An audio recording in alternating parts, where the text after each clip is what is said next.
Here's how to record your desktop using the Nvidia overlay. Open the Nvidia app and click the overlay icon on the right side. Go to Settings, then Shortcuts, and find the Record On-Off shortcut. Note what key combination it is assigned to, for example, Alt F9 by default. Close the overlay panel completely. This is important because the overlay window itself blocks the recording from starting if it is still open on screen. Press your Record shortcut, and the recording will begin immediately, capturing everything on your desktop. Press the same shortcut again to stop and save your recording. To find your saved recordings, open the Nvidia overlay again and go to the Gallery. Your desktop recordings appear there alongside any game clips and screenshots.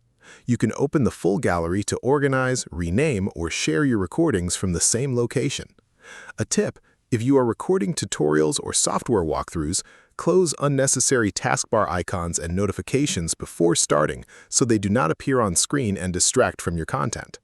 If this helped you out, hit that subscribe button for more straight-to-the-point tutorials on Step by Click.